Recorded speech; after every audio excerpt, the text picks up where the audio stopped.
Hello అందరికి నమస్తే. నేను మీ నిర్మల. Welcome to 100 news. ప్రస్తుతం మనం ఎల్మకన్య గ్రామంలో ఉన్నాము. జిల్లా నల్గొండ, మండలం గట్టుపల్.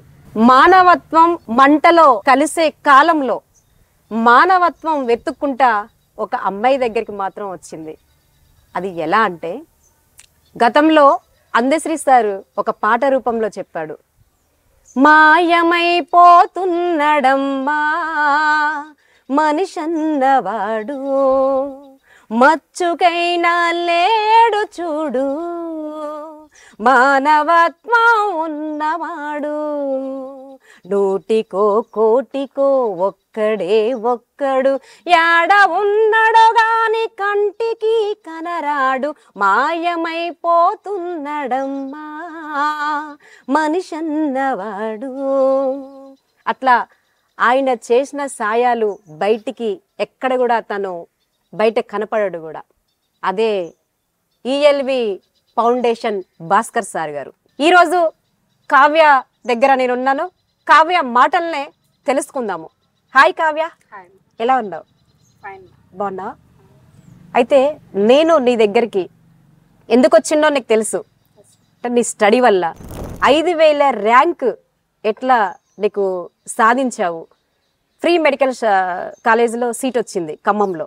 ఎలా సాధ్యమైంది? అసలు ఆ చదివి వెనకాల ఎంత కష్టపడ్డావు? ఎలా అంటే ఎట్లా నువ్వు ర్యాంక్ సంపాదించుకున్నావు? 5000 ర్యాంక్ అంటే మామూలు విషయం కాదు, చిన్న విషయం కాదు.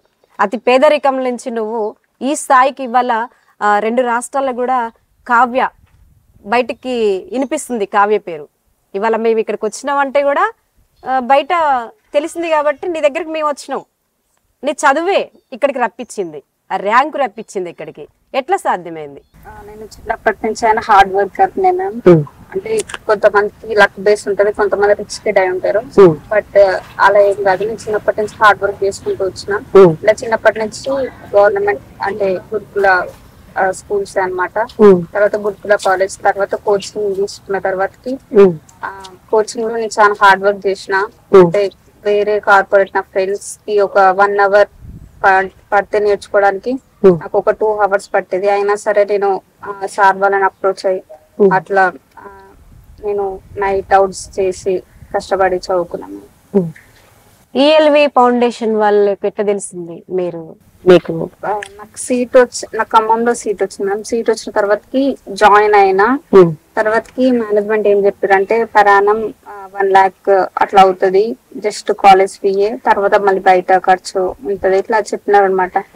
చెప్తే ఇంకా అప్పటి వరకు అంటే ఫ్రీ సీట్ వచ్చిందన్న ఒక హ్యాపీనెస్ ఉండే, కాకపోతే అంత మనీ పే చేయాలి అన్న ఒక ఇది వచ్చేసింది.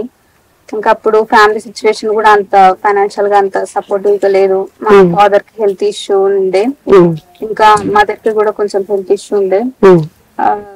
ఇంకా మా విలేజ్ వాళ్ళంతా ఇట్లా సీట్ వచ్చింది అని ఇట్లా గుర్తించి వాళ్ళ పాపకైతే మాకేంటి అట్లా అనుకోకుండా అందరు ఒక మా ఊరు బిడ్డ హెల్ప్ చేయాలి అని మా విలేజ్ వాళ్ళంతా కలిసి ఇట్లా పేపర్ స్టేట్మెంట్ ఇచ్చి ఇట్లా భాస్కర్ సార్ వరకు రీచ్ అయ్యేటట్టు చేసినారు అనమాట. సార్ వెంపటి ఇంకా ఆలోచించకుండా నాకు హెల్ప్ చేశారు ఫైనాన్షియల్ గా. ఇప్పుడు నేను ఏం చెప్పారు భాస్కర్ సార్? సార్ ఏంటంటే ఇప్పుడే కాదు ఇంకా ఫ్యూచర్ లో స్టడీ కూడా నాకు హెల్ప్ చేస్తా అని చెప్పినారు. ఇంకా సార్ ఎలా అయితే ఇట్లా చాలా చాలా సర్వ్ చేశారు పీపుల్ కి. సార్ అంటే చాలా హెల్ప్ చేశారు పేదవాళ్ళకి. నేను కూడా అలానే ఒక డాక్టర్ అయ్యి సార్ ఇన్స్పిరేషన్ గా తీసుకొని నేను కూడా నీలాంటి అమ్మాయిలకు, పేద అమ్మాయిలకు చాలా మందికి నీ వంతు కృషి నువ్వు చేస్తావు, హెల్ప్. చెప్పండి అన్న, మీరు ఎట్లా ఫీల్ అవుతున్నారు? మీ అమ్మాయి ఇప్పుడు ఆ ర్యాంక్ ద్వారా, తన చదువు ద్వారా చాలా మందికి 2 రాష్ట్రాలలో కూడా తెలిసిపోయింది. దీని మీద మీరు ఎట్లా ఫీల్ అవుతున్నారు? ఫీల్ అవ్వడం అంటే మా బుజ్జి చదివినందుకు MBBS సీట్ అంటే నాకు కూడా గర్వకారణంగానే ఉంది.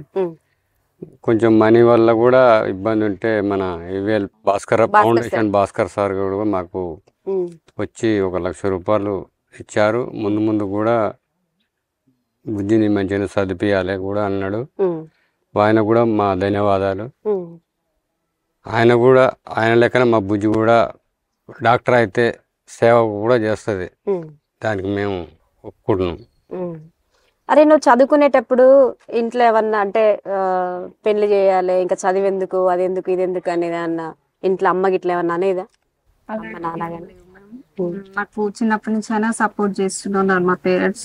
వాట్ ఎవర్ అంటే నేను ఎంబీఎస్ చేద్దామని ఫిక్స్ అయినా, వాళ్ళకి కూడా చెప్పిన ఓకే సరే నువ్వు చదవాలనుకుంటున్నావు అది చదువు అని చెప్తారు మా పేరెంట్స్, సపోర్టివ్ గా ఉన్నారు. ఓకే అండి, ఇక్కడ ఒక మాట మనం చెప్పుకోవాలంటే యాదగిరి అన్నది చాలా పేదరికం, కూలి చేసుకుంటే బతుకు ఎల్లుద్ది వాళ్ళకు, పని చేసుకుంటేనే పూట గడుస్తుంది.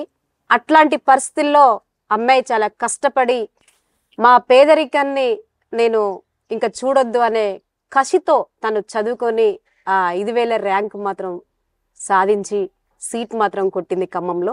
ఇది ఇక్కడ వీళ్ళ పరిస్థితి. చాలా మంది అమ్మాయిలకు ఆదర్శంగా కూడా నేను ఉంటానని కూడా కావ్య మాటల్లో మనం విన్నాము.